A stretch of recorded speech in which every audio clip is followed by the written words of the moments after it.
Ito mga sangkay, simpleng recipe ng ating tinapay. Strawberry bar nga pala ito kung tawagin doon sa akin natin pinapasukan. Pero bago natin simulan ay pakilike at share ang ating video at pakifollow na rin po ng aking page. First step natin, lanera natin is banyahan lamang natin 11/16 at ito na natin mga ingredients sa kailangan. Asukal, asin, itlog, yeast, vanilya, powder milk. Nasa comment section at saka sa caption po yung mga sukat ng ating mga ingredients. Puntahan nyo na lamang po. Naglagay ako ng mantika, margarine. Mix muna natin ng bahagya.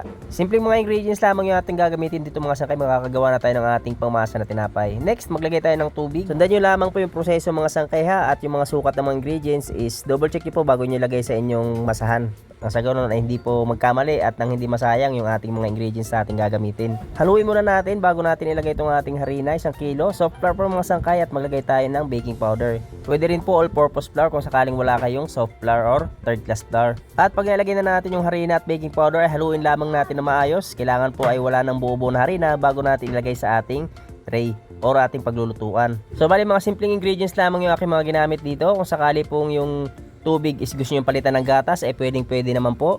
At kung gusto nyo naman mag-add ng itlog ay pwede rin po. Basta kung sakaling gagawin nyo to para pang negosyo ay wag nyo kakalimutan na mag-costing. At eto na nga mga sangkay, pagkatapos natin mahalo ng maayos ay lalagyan na natin sa ating lanera. Na sukat ng lanera natin is 11/16. So bali nagtira tayo ng konting mixture dahil lalagyan natin ng strawberry flavor. Dahil lalagyan natin ng design itong ating tinapay sa ibabaw. So bali inuulit ko, panoorin mo po ng maayos itong ating video. Maiksi lang naman yung ating video mga sangkay, kaya tiyagaan mo na lamang pong manood kung sakaling gusto nyo matutunan itong ating recipe. At panoorin nyo yung video mga sangkay kung paano natin ginawa yung pag-design natin dito sa ating tinapay. At pagkatapos natin mailagay yung ating mixture na may flavor ay gagamit tayo ng kutsara sa pag-design nitong ating tinapay dito sa ibabaw. Next step, pag nagawa na natin yan, is tatabi muna natin at gagawa tayo ng ating pang toppings. So bali yung ating toppings mga sangkay is lulutuin natin sa kawali. Maglalagay tayo ng asukal, powder milk at cornstarch, flavor, strawberry, at maglagay tayo ng tubig, margarine, at lulutuin lamang natin sa kawali gamit ang mahinang apoy. So bali palalaputin lamang natin itong mga sangkay at ito yung ilalagay natin sa ibabaw ng ating ginagawang tinapay. So mga sangkay, malapot na, bali medyo palalamigin muna natin bago natin ilagay sa ibabaw ng ating ginagawang tinapay. At habang pinapalamig natin itong ating pang toppings is balikan natin yung ating mixture na nilagay natin sa ating tray. Ilalagyan na natin ng straw seal.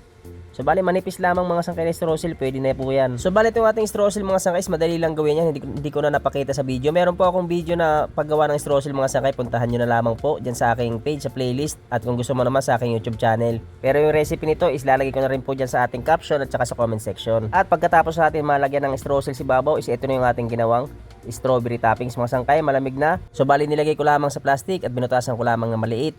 Yan, kagaya na nakikita mo sa video mga sangkay, ilagay mo lamang si babaw. Nakadepende na lamang sa iyo kung anong design ang gusto mong paglagay dyan ng ating strawberry toppings. Kung nagustuhan mo ang video na to ay huwag kalimutan mag-like at share ang ating video at pakifollow na rin po ng aking page. So bali inuulit ko, 1 kilong harina yung aking ginamit dito. Kung marami para sa ito at gagawa ka lamang ng pangmerienda ay pwede mo na hatiin mga sangkay para makagawa kayo ng kalahating kilo para dito sa ating ginagawang tinapay. So bali, hatiin mo lamang po lahat ng sukat ng mga ingredients dyan sa ating caption or sa ating comment section para makagawa kayo ng kalahating kilo. At pagkatapos natin magawa ito ang ating tinapay is ready na para isa lang. So bali yung init ng ating oven mga sangkay is 180 degrees Celsius at lulutuin ko lamang yan ng 28 minutes. Sasabay ko na rin yung ibang tinapay para hindi sayang yung gas natin. Gumamit ako dyan na medyo malakas na apoy. At eto na nga mga sangkay, luto na itong ating strawberry bar. So bali palalamigin muna natin yan bago natin ilipat ng paglalagyan at bago natin i-slice. At dito nga sa part ito is malamig na yung ating tinapay na ginawa at nilipat na rin natin ang paglalagyan nang sa ganoon ay ma-slice na rin. So bali nasa inyo na lamang po kung gaano kalaking slice ang gusto nyo.